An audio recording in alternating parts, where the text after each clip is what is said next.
Assalamualaikum warahmatullahi wabarakatuh. Nama saya Ikhwan Az-Zukhruf dari jurusan Bahasa dan Sastra Arab dengan NIM 211360050 yang akan menjelaskan tentang bahasa Fusha dan faktor ragamnya bahasa Amiyah.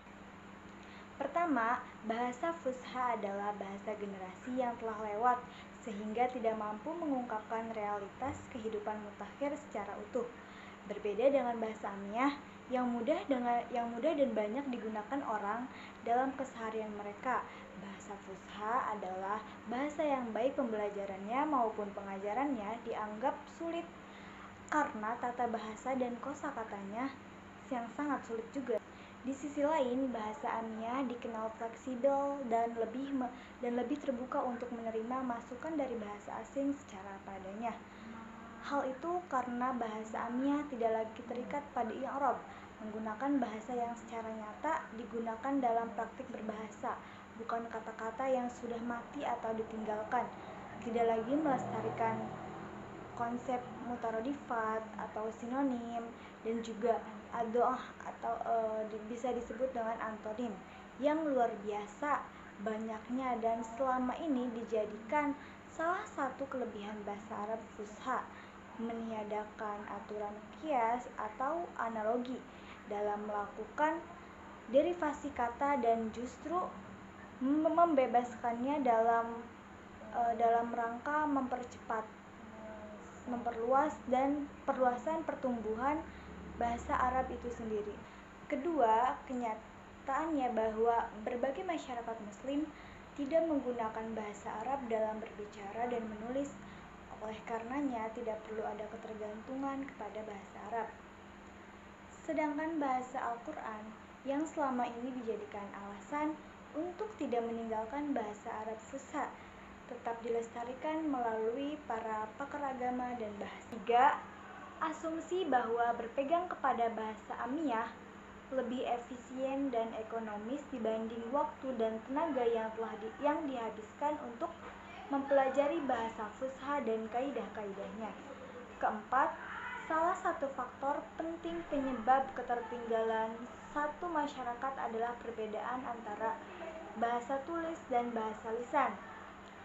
Penggunaan bahasa Amiyah adalah solusi bagi ketertinggalan itu secara umum dan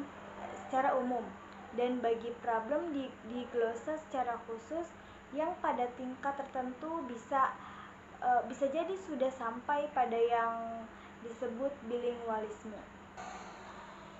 Jika bahasa Amiyah diberlakukan, maka lambat laun bahasa Fusha termasuk di dalamnya Al-Quran dan hadis tidak akan dipahami lagi.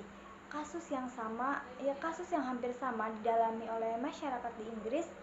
Sebagian orang Inggris hari ini tidak mampu lagi memahami bahasa yang digunakan Shakespeare yang baru meninggal pada abad ke-17, apalagi bahasa orang-orang sebelumnya.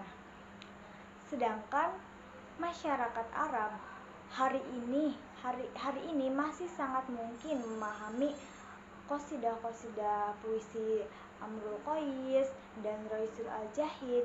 Di dalam hal ini bahasa Arab dianggap lebih apresiatif dibanding bahasa Inggris. Bahasa Amiyah digunakan, maka masyarakat Arab harus menerjemahkan Al-Quran ke dalam bahasa itu.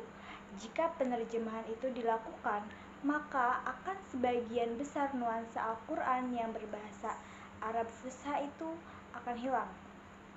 Lalu bahasa Amiyah juga tidak dapat dijadikan pegangan karena di dalam dirinya terdapat begitu banyak ragam dan perbedaan.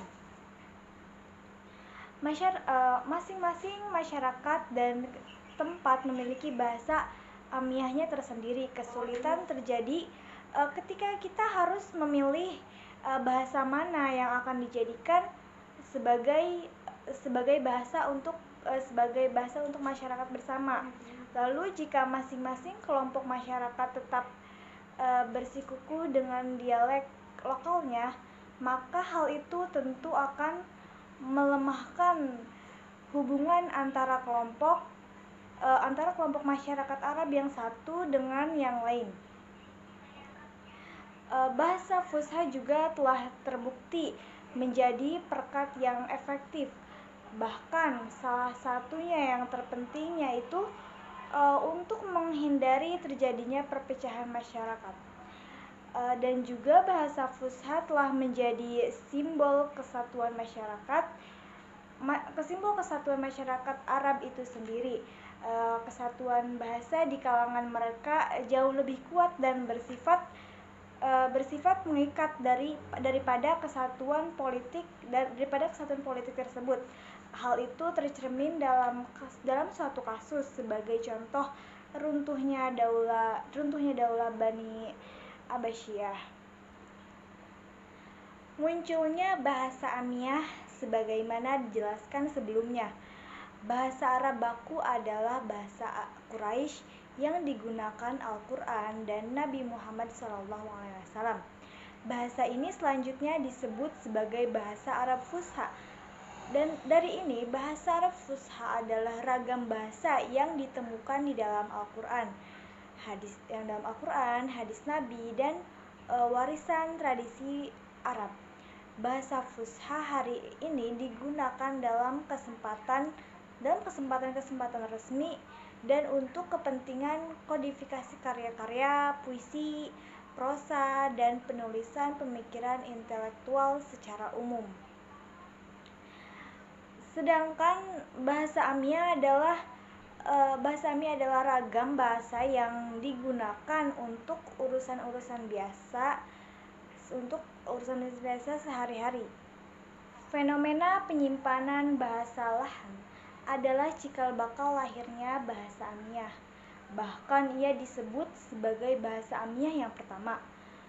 Berbeda dengan dialek-dialek bahasa Arab yang digunakan di sejumlah tempat lokal, bahasa Amiyah dianggap sebagai suatu bentuk perluasan bahasa yang tidak dialami dalam Ar-Rafi 1974-234. Bahasa Arab Amiyah adalah bahasa yang menyalahi kaidah-kaidah orisinil bahasa Fusha. Dengan kata lain, bahasa Amiyah adalah bahasa dalam penyimpangan atau lughah fi al-lahan. Setelah sebelumnya merupakan fenomena penyimpangan dalam sebuah bahasa al-lahan fi lughah Ar-Rafi 1974-234. Secara perlahan tapi pasti bahasa Amiyah terus berkembang hingga menjelma bahasa yang otonom dengan adanya kaidah-kaidah ciri-cirinya bahasanya tersendiri. Bahasa Amiyah juga di negeri-negeri yang ditaklukkan seperti Islam awalnya adalah lahan yang sederhana dan masih labil karena masyarakat masih memiliki watak bahasa Arab yang genuine. Karena itu di awal kemunculannya bahasa Amiyah di kalangan masyarakat